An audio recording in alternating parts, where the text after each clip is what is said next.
did get a question on, how many times should we take the test, or should we send multiple scores to the school? Um, I would say, on the amount of times taking the test, is to kind of look and be reasonable. I love your feedback on this too, is that we do see that on average students do better as they take the tests more. But that the percentage that they do better really depends on how well they did the first time.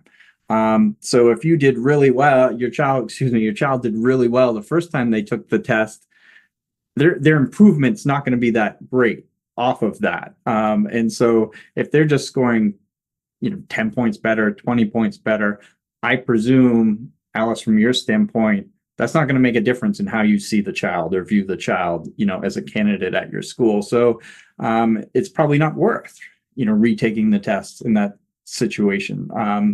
On the other side of the spectrum, if you have a child who maybe is really nervous the first time they took it and that influenced their score, or maybe they took the test for the first time in the spring in the 7th grade, and there were a lot of things they just hadn't learned yet. And now they've learned them, into the fall of the 8th grade, and they can, improve greatly. Like, those are more, to me, situations where it makes sense to retest. Would that be your take on that as well? Yeah, I think all of what you're saying, yes, I agree with.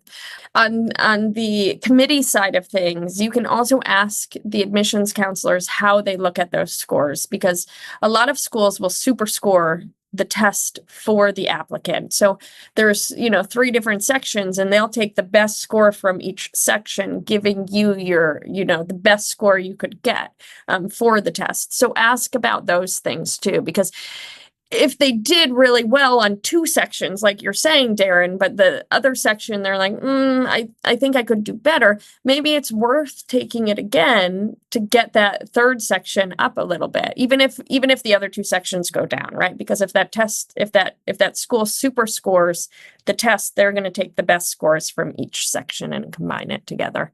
Yeah, and then I also go back to the scheduling and what is an option for the family to do too. So if your only option is to take it one time and that's what you can do, that's what you should do. If you have the option to take it multiple times and you want to improve your scores, then do that too.